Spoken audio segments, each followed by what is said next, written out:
Hey there, friends. So I am so excited to share with you some really important information around stress eating tonight. And this is a topic that I teach a lot about because I know that in our minds, um, when we are unable to control our thoughts and we have interference from outside, that basically, when we struggle with our thoughts and struggle with our habits and struggle with our nutrition, essentially we do a lot of mindless stress eating. And for those of you who are joining me live right now or even on the replay, let me know what you think about that. Let me know, raise your hand to see if that is you, if you're a stress eater, if you can admit to that. A lot of people at some point or other end up stress eating. So, those of you who are joining me, I'm gonna just there's so many things related to comfort and stress eating that come into play. And as a nutritional weight loss coach and a mindset coach, this is the convergence. Like there's behavioral um, things that come into play when it comes to eating and the food that you have and the habits you go through on a daily basis. We know that, just even the source of foods can be an issue. Maybe there's lack of meal planning, maybe there's too much food, and then there's different dietary preferences in your families. So, when you end up doing a lot of stress or mindless eating, it has to do with so many aspects of your relationship with food. And so I wanted to bring this topic to you. Stress can lead to a lot of poor eating habits, meaning overeating, consuming unhealthy food, skipping meals, trying fad diets, going up and down on your weight roller coaster or sugar roller coasters on a daily basis.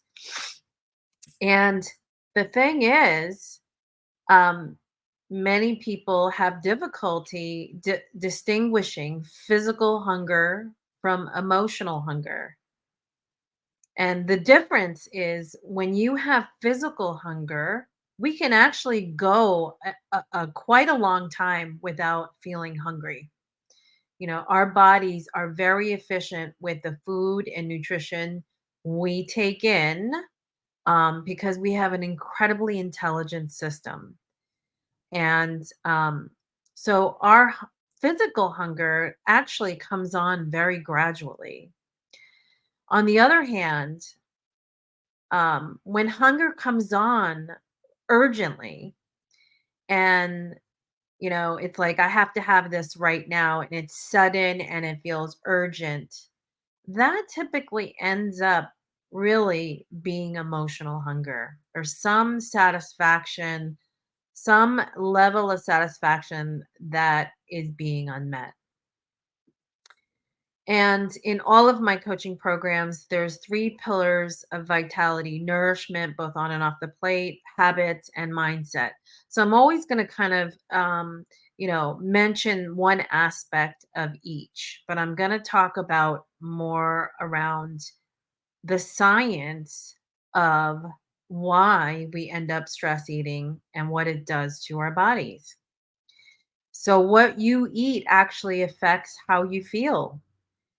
And nourishment comes both in terms of what is on your plate, in terms of the food that is on your plate, whatever meals you have during the day, and also nourishment that's off your plate, meaning all the things that give you joy off your plate, being with family and friends, being outdoors in nature, the things that really spiritually or emotionally nourish us. Those are also equally important as the actual food on your plate. So let me ask you, what's on your plate typically? Think about what's for dinner. What did you have for dinner? Or what what uh what might be common on your meal plate?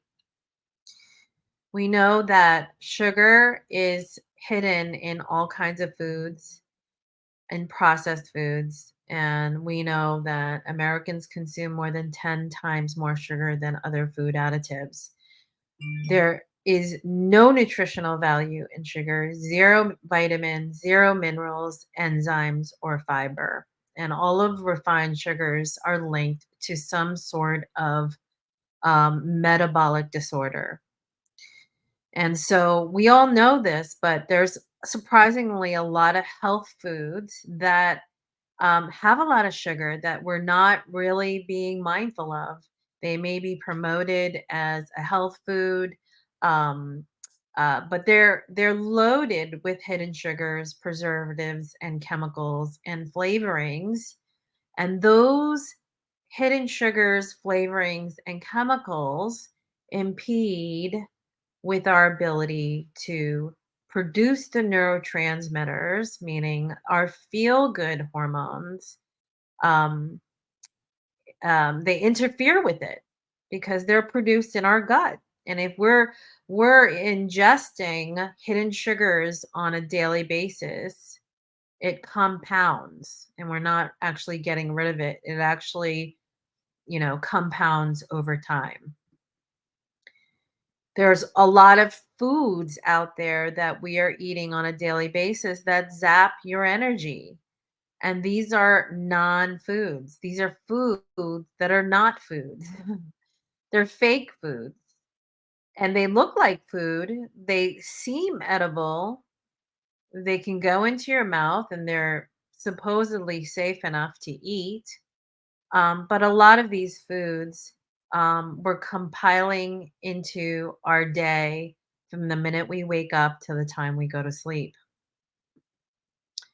And the standard American diet, you don't even realize that most people, if they haven't really tracked their foods, are acquiring so many hidden sugars in one day. So if you are having highly processed foods, um, like Honey Nut Cheerios, let's just say this person has a standard American diet and has a cup of Honey Nut Cheerios first thing in the morning. That's 2.5 teaspoons of sugar. Then on the way to work, they pick up a Starbucks Frappuccino. That's another 17 teaspoons of sugar. At lunch, they're going to be really healthy and they're going to have a spinach salad with cranberries. That's another teaspoon of sugar. And instead of the Coca Cola, they're going to have a Snapple iced tea. That's another 9 teaspoons. 3 o'clock rolls around and they're having a little bit of a sugar crash. They're at work, right? Feeling a little fatigued. That's another 6 teaspoons of sugar. Larabar's all clean, it's a fine, it's a healthy snack, right? But that's another 6 teaspoons. When dinner time rolls around, they're having a roasted chicken with half a sweet potato with their family. Okay, that's only 1 teaspoon of sugar. And of course, after dinner, they're picking up their Ben and Jerry's, half a cup or more of their Ben and Jerry's in front of the TV. That's another 6 teaspoons of sugar. The total sugar in one day for this person who thinks that they're being healthy was 42.5 teaspoons of sugar. Do you guys know what the American Heart Association recommends for sugar intake for adults? Anywhere for women, 6 added teaspoons of sugar in one day. For men, 9 added teaspoons of sugar in one day. We are consuming almost 10 times or more in hidden sugars. We have no idea what we're even eating. and we believe that we're being actually healthy. It's phenomenal. So 42.5 teaspoons, the American Heart Association says that the recommendation is for 6 teaspoons of sugar for women in one day. And I can assure you, if you look at this standard American diet, this menu of one day for this person, I'm guessing that you're probably having more than this. Maybe, maybe not, but there's a lot of people out there that are having double this in one day. So really, through and through in all of the work that I'm doing, food is medicine. And it's so important for us to really extract as much nutrition as we can out of real food. But food, which is my topic today, food directly affects our mood. It is data. If we have digestive imbalances, it really blocks our absorption of amino acids and healthy building blocks of proteins and fats and carbohydrates, and which are the building blocks to make enzymes, hormones, and neurotransmitters to aid in our body's physiological process. We actually could be consuming levels of toxicity in our body through some of the foods that we eat if we're not being choosy about organic, or not cleaning our foods very well, or not really understanding where the source of our foods are coming from. And of course, hormonal imbalances, and I am going to get into that. Over time, because in midlife, there's so much that happens to us in terms of the amount of stress we endure, which is a vitamin and nutrient depleter. Stress depletes our vitamins and nutrients in our body. So, no matter how well we think we're eating, if we're constantly under chronic stress and anxiety, we are depleting our body's ability to convert all that nutrition into um, tools that we need to manage how we feel.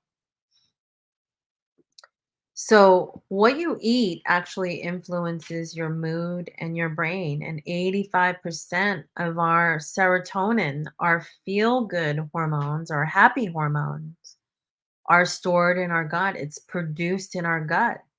It's extracted from the proteins that we have.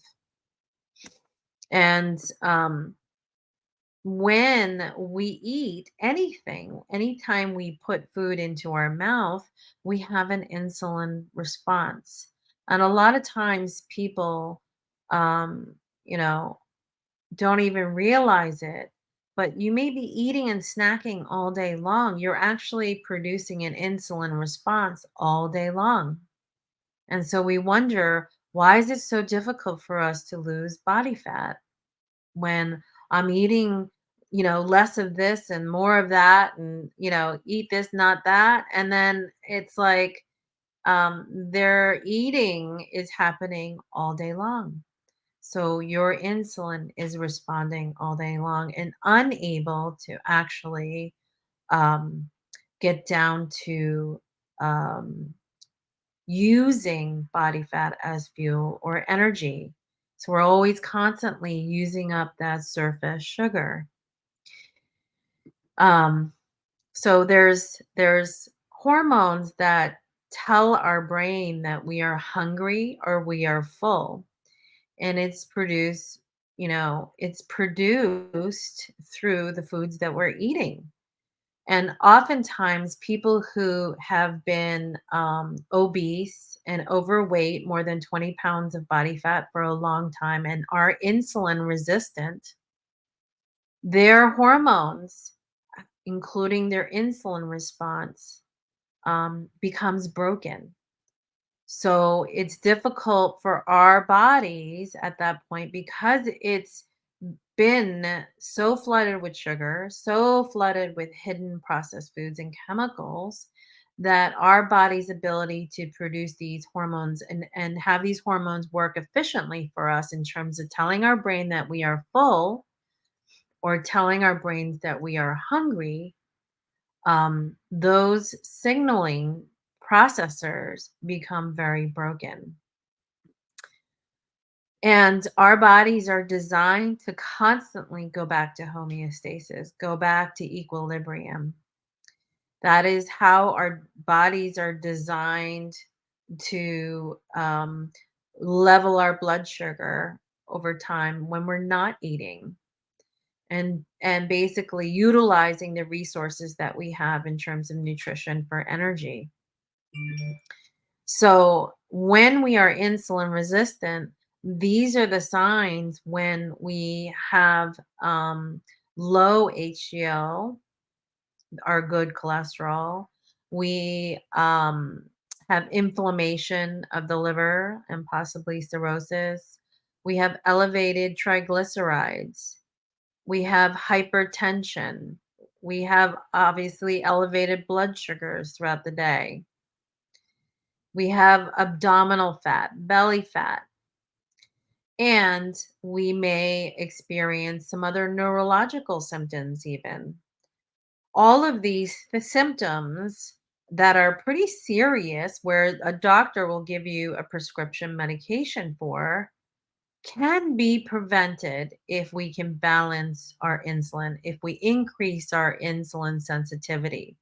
There are ways to increase our sensitivity, meaning that um, when we introduce certain low carbohydrate macro requirements and really take a look at the timing of our eating, and I'm not just talking about intermittent fasting, but just really looking at how much are we snacking in between our meals? What's going into our meals? When we actually take a look at our macros and micronutrients, we can actually improve our insulin sensitivity, which is the key to losing body fat. So what's the science behind emotional and stress eating? As I said, our bodies are constantly in a state of equilibrium. The two key pathways that affect emotional hunger are dopamine, which is a neurotransmitter that makes us feel good. It gives us this feeling of vitality and aliveness. And dopamine is produced in our gut through the foods that we have, the nutrition that we have, through the essential amino acids that are necessary to produce these neurotransmitters. The other pathway that affects emotional hunger is cortisol.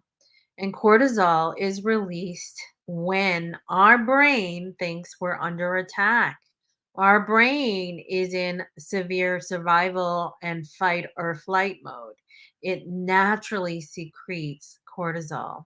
And cortisol ends up trumping insulin response. It trumps all our feel good hormones and actually can deplete anything good that we're trying to do. So stress is a big time problem. So the neurochemical pathways that affect our emotional hunger are really the dopamine pathways, which give us reward and pleasure, and then our serotonin pathway, which helps us with cognition, memory, and feel good, safety. So those are the two pathways that affect emotional and stress eating. So let's just get into a little bit more detail around what is dopamine. Dopamine plays an incredibly important part in controlling our emotional behavior. It shows that basic research shows that anticipating any reward, even psychologically, if we are anticipating a reward, it increases our dopamine levels in the brain. Isn't that amazing? So, dopamine is produced through an essential amino acid called phenylalanine. And phenylalanine is coming from protein. We have 20 essential amino acids coming from protein. Turkey, fish, chicken, eggs, any protein source. And so, a lot of times, actually, and I know this for certain from personal experience working with certain types of clients who have really been resistant in eating animal proteins, have found that they become very handicapped in their dopamine response and their feel good response when they are vegan eaters. When they are vegan eaters. So that's just something to keep in mind, and I'll explain a little bit more um, um, further. So, what are some of the most common causes of mood imbalances? Let's look at this. Serotonin deficiency. So, serotonin is produced through proteins and healthy fats. And serotonin's enemies are stimulants like artificial sweeteners, flavorings, and caffeine, excessive use of caffeine. Another enemy is stress. Maybe for some people, it's seasonal mood disorder. So as we get into fall, we're getting less and less sunlight. So people have seasonal affective disorders, meaning they get depressed in the fall and winters. Um, you also could have a serotonin deficiency from lack of exercise and oxygen to your brain. Another common cause is low thyroid function. Those people who might have hypothyroid symptoms, meaning they have a sluggish metabolism, they are often given Synthroid or some prescription medication to balance their thyroid function. And what that does essentially is kind of mask what's really happening. It's not giving your body the ability to actually produce the hormones that it naturally needs or to heal naturally. The other common cause of mood imbalances is chronic stress, like I just mentioned. When adrenal hormones are responsible for 40 to 60 other neuromessengers in our brain, and we're on adrenal overload, we're not functioning. The chemical messengers are from our gut to our brain are not working properly. It affects our mental alertness. It affects our feeling of strength and positivity, um and it affects so many things. And then lastly, insulin resistance. I talked about this. When you're insulin resistant, meaning your insulin is not responding, it's not sensitive to the foods and the hidden sugars that are spiking your sugars all day long. It's not even responding. So your body is being taught and trained to store body fat because it has no other place to put this energy, to put this sugar. So I'll get into more of that in a little bit. Mindset is so important because I just mentioned chronic stress is such a key factor to how our bodies are responding physiologically. When we are in fight or flight or survival extinction mode, when we have feelings of anger, hatred, worry, jealousy, sadness, rage, or even fear, it really alters our state of consciousness and actually puts our body's natural ability to get back to homeostasis and back to set point. It really alters it and has difficulty getting us back unless we intervene with other thoughts. So let's just take a look at this little example. On the bottom of this chart, um, you know, the arousal is very low in terms of stress arousal. So when we feel grounded, when we feel joy, when we feel present, um, our digestion and our intestinal motility is even better. We're able to resist infections better. Our immune response is better. We're able to rest and recuperate and recover from injury or just lack of sleep. We're able to get over hard things that come about in midlife. And I'm not sure why this stopped.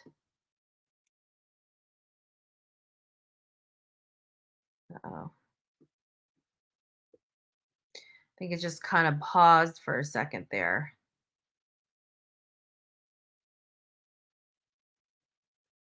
Crashed? Oh no.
All right, I'm back.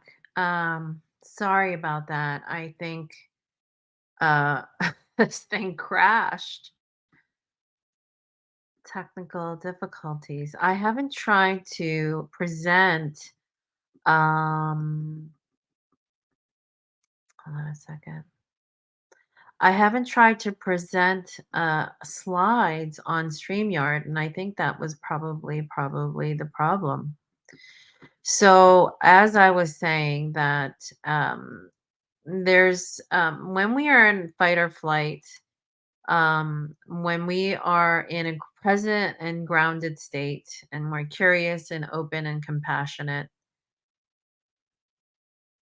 um, our entire parasympathetic nervous system is responding well. And our physical ability to digest and to absorb food is increased. Our ability to breathe is increased, so forth. As we move up on the stress arousal area here on the chart, we're looking at, as we enter the stage of fight or flight into panic and fear or worry or concern, our our entire physiology changes, our blood pressure changes, our heart rate changes, our ability to absorb nutrition even changes, and oxygen changes, everything.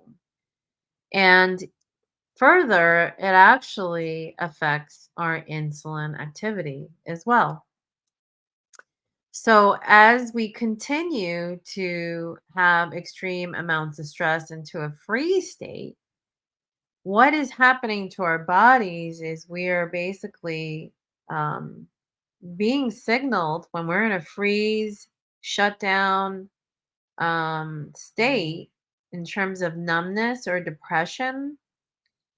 Our bodies are signaling to our brain that we're in an emergency state of being and that we need to conserve energy. We need to actually decrease our heart rate, decrease our blood pressure, actually change, our physiology to conserve energy. And what it also does is it completely shuts down our insulin response. So, for those of you who are walking around with tons of stress on a daily basis and working really hard, but also maybe even just having underlying worry and anxiety on an ongoing basis, believe it or not, those thoughts and not being able to manage your stress has a direct physiological response to our well being, our physical body. It affects our mental clarity, our motivation and clarity, creativity. It affects our ability to have positive relationships at work. It affects our confidence and sense of security. It just affects our entire performance on a daily basis. And we know that excess cortisol in our body creates all kinds of other health issues, right? So let me ask you this. How do you reduce stress and anxiety? How do you manage your sleep cycles? How do you get your brain to think better? How do you feel more positive? These are such important questions. How often do you ever ask yourself this question? The thing is, and the point of this discussion is what we eat affects how we feel, and how we feel are produced by neurotransmitters, little messengers that go from our gut to our brain. And some of these neurotransmitters are GABA, adrenaline, dopamine, endorphins, acetylcholine, serotonin, our calming neurotransmitter, and melatonin. These are neurotransmitters that are very crucial to how we feel on a daily basis. It gets really super complicated, but one of the things that I really love Julia Ross. She was a clinical psychologist that really studied and researched why people get addicted to painkillers. Why do they get addicted to alcohol? Why did they get addicted to food? What are the basic neurotransmitters that are affected, and why do people get addicted? So she wrote several books called The Mood Cure and The Diet Cure, and I just love her work. And I wish I could see her in person. She's out. I believe she used to teach at Stanford University, but she her most recent book was called The Craving Cure, and um basically she talked about five different cravers. And I thought this was really interesting because I've she her other books are in my library, and it's a little bit scientific and very chemistry focused. This one talked about five different types of cravers, and essentially she broke it down As type 1, you're a depressed craver. And I'm going to get into the definitions. Type 2, you're a crash craver. Type 3, you're a comfort craver. Type 4, you're a stressed craver. Type 5, you're a fatigued craver. You could be a different kind of craver at different times of your life, but essentially, the whole principle of identifying different types of cravers was to tell us that there may be missing nutrients in our diet that affect how we think, how we feel. For example, type 1 depressed craver. Possibly you have afternoon or evening cravings for foods or other substances. Maybe there's negativity or depression. Maybe winter blues is common. Maybe there's constant worry and anxiety and perfectionism and obsessive thoughts and behaviors. Perhaps maybe you have symptoms of mystery illnesses, TMJ or fibromyalgia or migraines, and possibly you are more prone to panic attacks or night owl tendencies. You're having difficulty sleeping. This depressed craver actually may be missing elements of an amino acid that you get from meat proteins, poultry and meat, land meat, called tryptophan. And a lot of people who are depressed cravers and have some of these symptoms do really well with tryptophan supplementation. I'm not suggesting any of these for any of you guys, so that's why I'm not putting recommendations on this. If you want to look into this further, you can. But the point of me sharing with you the different types of cravers is that nutritionally, we may actually be missing some elements. Type 2 is a craver. Maybe you're irritable, constantly shaky, and fuzzy headed, and flushed and nervous, especially after you eat high carbohydrate foods or go too long without eating between meals. You tend to crave sugar or starch or alcohol frequently. And especially if you skip or delay eating, it's like you're hangry. And these people who are crash cravers are really like insulin crash cravers. Um, you may be pre-diabetic or diabetic. Basically, your insulin response is all over the place. It's like a roller coaster. Comfort cravers. Comfort cravers are very sensitive to emotional and physical pain. They cry or tear up easily. They may have a history of chronic pain or sadness, maybe depression in their family lineage. They crave substances or behaviors that give pleasure, comfort, reward, or numbing. So something about comfort cravers is missing this dopamine response. They're lacking the dopamine response and the building blocks to produce pleasure and reward center in our brain is off balance. And comfort cravers love chocolate, they love doughy, creamy foods, may excessively enjoy alcohol or pain killing drugs, or maybe they can't stop with behaviors that relieve pain. They may be over exercisers, or they may be addicted to pornography or even gambling. So they're constantly going for that dopamine hit in some way in their behavior, um, with food or other resources. The stress craver, it has typically stiff or tense or painful muscles. They feel stressed, burnt out, overworked. Maybe they're just unable to relax or loosen up. and they may feel overwhelmed. Possibly they overreact and are easily upset, and they get so wound up they can't go to sleep. And so they eat and eat and eat or use alcohol or drugs to escape from all of that. They're basically escaping from their stress response. They are totally on the verge of adrenal burnout. And there are some supplements that that actually can help with this.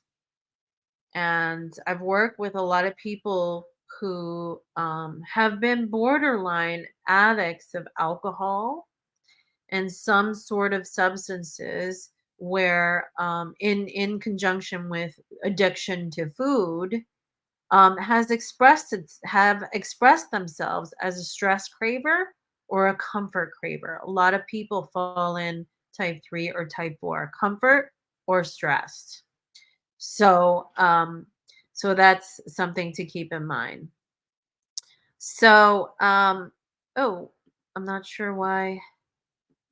What is Okay, the fatigued craver, I didn't get into the details of the fatigue craver, but I guess I'm missing that slide. But the fatigue craver is basically constantly fatigued. They're looking for energy hits. They're feeling lethargic, they feel depressed because their serotonin, their happy hormones, their feel good hormones are depressed. They're not producing as much as we need. They feel fatigued all the time. They're just exhausted.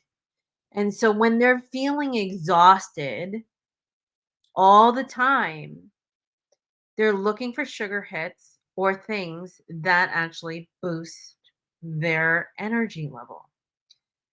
And so all of these types of cravers have different solutions, and I'm going to post maybe some of the slides afterwards on the fatigue craver, but there's 5 cravers like I mentioned.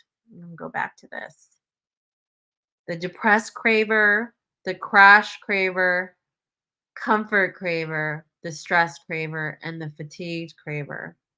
So, how you build your protein amino acid blocks, protein building blocks, meaning it comes from mostly animal proteins. When we are vegan or only plant based eaters, we're only getting such a slim cross section of the amino acids that we need to actually build these um, neurotransmitters. So I was saying earlier when I think my computer crashed or this application crashed was when I've worked with vegan eaters, a lot of times they have expressed more emotional or psychological or mental anxiety and uncontrollable anxiety and stress. And there is a direct correlation between anxiety and stress that's beyond just even your thinking. It just comes on because of the food that we eat. When we feel grounded, and this is a little bit of TCM, but a little bit grounded in terms of the food that we eat as we go through the seasons into fall, when we feel grounded and warm and safe, which are great environments to help us to nourish our neurotransmitters, we're much more able to feel better and really end like stress eating. Now, the stress eating comes, with different kinds of habits. So reprogramming habits are so important. And a lot of people don't realize this requires practice. Just like, playing an instrument. We have learned how to eat a certain way and respond a certain way to stress and the food at the table all our lives. If you're in your 50s or 60s, it's been ingrained in you for 50 or 60 years. So, part of retraining our habits are so essential to fixing our insulin sensitivity, to managing our stress eating, to giving our bodies the nutrition and nourishment that we need to properly produce the building blocks for our neurotransmitters, those chemical messengers to our brain that tell us, yeah, I'm okay, I am safe. And believe it or not, these neurochemicals, neuromessengers can get broken over time when it's constantly being bombarded by processed foods and chemicals in our food system, or even just a lot of emotional toxic stress. It's unbelievable how much our emotional habits or emotional environment affects our ability to heal ourselves, to actually transform our gut health, and to lose body fat. All of weight loss is a hormonal game. And this is why it's so important for me to break this down for people to really understand simply a very complicated thing, because there's so many things that come along with weight loss that are so complicated, and it's not just about eat this and not that. It's really understanding where your patterns are, how you've been behaving, what are your tendencies, and basically, also the mechanics of what's on your plate. So, in all my coaching programs, I incorporate NLP, neuro linguistic programming, and this is a framework that was developed by Joe Dispenza. I don't know if you've heard of him, but basically, he talks about the biological model of change, going from the unconscious to conscious. So, what we need to do is break the habits that we've had and unlearn some of those habits. We're deprogramming the past, and we have to reinvent and relearn, find new triggers to be able to make different kinds of choices and decisions, and also train our body through our mind to respond very differently, to respond differently to stress, to respond differently to the choices that we make, all of that, because our emotional decisions and our psychological decisions actually affect our body to heal and survive. So, um, it's really important, no matter what type of craver you are, that we nourish those activities like spending time in nature and exercise. These are free vitamins and minerals that everybody can use, and that helps us feel good and connected. Quality rest is so important. When we are actually sleeping thoroughly and deeply and going through a full REM cycle in our sleep, and we wake well rested and actually refreshed, that's a good sign that you've been able to kind of reset all the things that got broken down during the day through your hard day, physical, emotional, psychological. And that quality sleep at night is so important to reset all your neurotransmitters and hormones. Spending time with people who we love actually increases our dopamine response. There are plenty of studies out there that say that people who are lonely die early. People can die of loneliness. When we feel connected and we spend time with people who love you, who care about you, and when you feel loved, people live into their hundreds. They live for a longer period of time. And this is because direct chemistry, chemical biology of our brain, how our intelligent reptilian brain has been designed. So I encourage you to spend time with the people who love you. Um, Practicing spirituality, meditation, and awareness are incredibly useful ways to get present. When we are stress eating and when we have cravings, we're not in consciousness. We are not in awareness. Instead, we're mindlessly eating. So when we practice yoga and with our breath, when we get to practice our breath, we're really teaching our body and our mind to get present. And I always say to people who have difficulty sleeping, just lay in bed, take deep breaths in through your nose and out through your mouth slowly. And that neurological response, getting close to your breath, actually brings you into a state of calmness. And that is possible in the middle of the day or right before you sleep or if or after a horrible situation that has occurred. The power of breath is incredibly useful, is a useful tool to get present. And I teach a lot about that in all of my classes, including the Ignite program that's starting tomorrow, October 2nd. We're going to get into mindful eating and all of that and talk about the spirituality of food.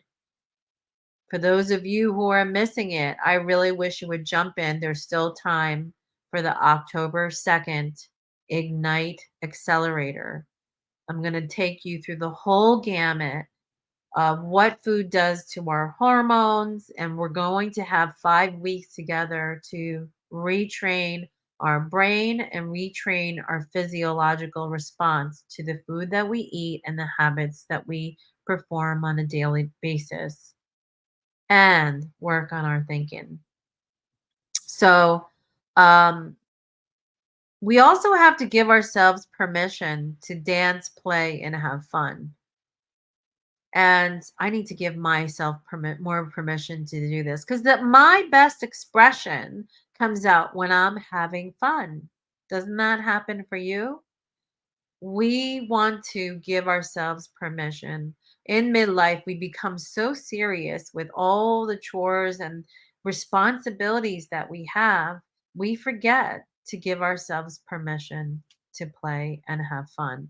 But those are cyclical things in terms of producing dopamine response, our pleasure hormone, producing oxytocin, our love hormone. All these hormones get lit up, including our endorphins, when we're physically dancing and playing and laughing and having fun. When we spend time in nature, get massage or practice meditation or breath work, when we exercise, when we do something we enjoy, all of these things are activating our parasympathetic nervous system. And they're so crucial to actually counterbalancing and putting our body back into balance after a very strenuous, stressful time. So that's all I have for tonight, but it's almost an hour in here, and I'm sorry about the glitch in the middle of tonight's um, presentation. But I want you to think about your health and the next 20 years of your life. And what does that mean in terms of revitalization for you? How can you counter and nourish that parasympathetic response if you're under a very highly stressful state on a daily basis? And as far as nutrition and mood and that nourishment, I would love to invite you to my Ignite Accelerator or a one on one call with me to help you break it down. I'll help you break it down in terms of what you need to focus on. what type of craver you really are and what that means in terms of nutrition for you. And so I really ask you to, I'm going to end with this. I hope you can perform an act of service to yourself and recommit to your health and well being. It's not a vanity thing. We don't know when our lives are so fragile, our bodies are so fragile and strong at the same time when we give it the tools necessary to protect itself, but also to be able to um, have the freedom that we want. So, um, ending stress eating is not just a one bullet, silver bullet thing. Ending stress eating has to do with neurotransmitters. It has to do with your gut health. It has to do with your habits. And it also has to do with your mindset. So, if you're interested in finding out what craver type you are and what does that mean in terms of specific nutrition for you, book a one-on-one discovery call with me. And I'm happy to spend a little time with you, 30 minutes to break that down for you and make some suggestions free of charge. So I hope this was helpful. Give me, whether it's in the replay or um, you were able to join me live, please write in the comments that this was valuable information that you got. I would love to get that feedback. And or if you have any questions, if there's something that I was missing that didn't get answered, please write your questions and I'm happy to respond. So happy October. It is almost an hour in, and I'm so sorry about that glitch in the middle of this. And thanks for hanging in. And I hope this was valuable and insightful for you. And hopefully you could take it to the next step. Thank you so much. Happy Sunday. Have a wonderful evening and a great, amazing beginning of the week. See you soon.